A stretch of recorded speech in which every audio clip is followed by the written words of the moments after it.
Hi, so today I've been working on my book, The Mind of the Architect, and it's been interesting. This has been a little more of a difficult chapter to work on. I've been editing this one. This one's more about narratives and how societal narratives and personal narratives and how they impact us in life. But I also talk about leadership and how that impacts how people lead. It impacts how people make decisions, follow all the stuff. So even though my book is really focusing on leadership and followership, I'm also focusing on the average person because some of this stuff impacts us, impacts how we view the world, impacts how we navigate life. So in this chapter, there's a lot of heavy stories. There's some light ones, but it's really quite heavy. And one of the things, the narratives I really wanted to address, that I've talked about a lot about, is men can do no wrong. Because what it leads to. Because it's something that is impacting our world. And impacting pain to some people. So I have been, and I've talked about this a little bit before, I have been very fortunate to be involved in conferences to learn about this, and involved in studies, like labs. And so I was actually shocked that this was going on. I think I was shocked because that's just not how I do things. I'm kind of an odd duck.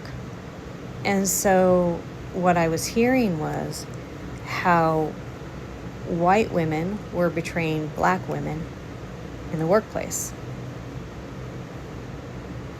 Now, I want to address that. There's a narrative there. If you're having to choose between men can do no wrong or your female sister here, and your narrative is men can do no wrong, and you end up siding with the men instead of siding with your female sister, it's because you're siding with the narrative, and you will do anything you can to keep that narrative alive, even if deep down inside you know it's wrong.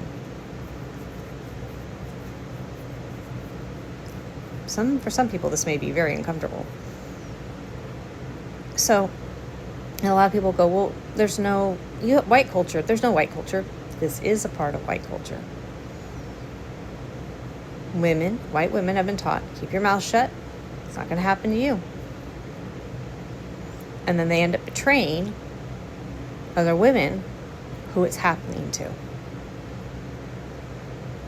So, and I've sat in these rooms and listened to the research. It's very sad. And I've actually sat in a room and talked with a woman who was going through this and just acknowledged the struggle. I have been very fortunate because if you look at me, I'm see-through.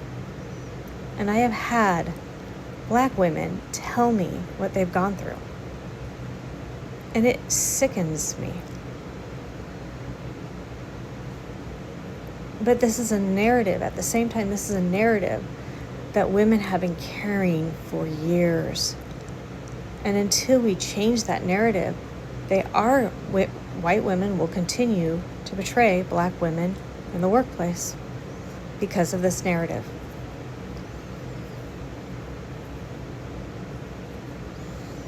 And that's some of the stuff I'm talking about.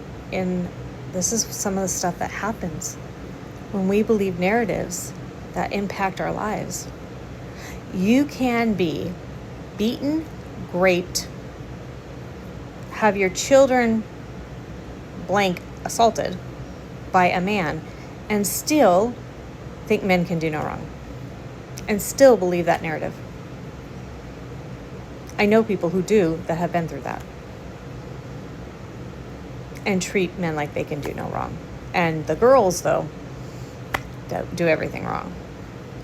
So you can have horrific things happen to you and you still stick with that narrative. Because maybe religion teaches you to. Maybe fear teaches you to. I don't know. But there's reasons why people stick with that. So narratives are so important to examine. And I'm hoping that this will be really impactful for people. I'm hoping that as you're listening to me talk about this, you're like, oh my gosh, I'd like to, I'm enjoying following you. I'm enjoying learning about this. This is really interesting. And I'll probably be done editing this chapter tomorrow. I had to put it down for a little while. I'll probably work on it tomorrow. And yeah, then I've got the next chapter to go into. That one won't be as heavy, I don't think. I think I've got 2 more chapters in this section, and then I go into the brain. That's going to be pretty heavy. I'm going to tell you about the brain. Pinky's not going to be with that brain either. Animaniacs. On that note, I'll see you next time. Bye for now.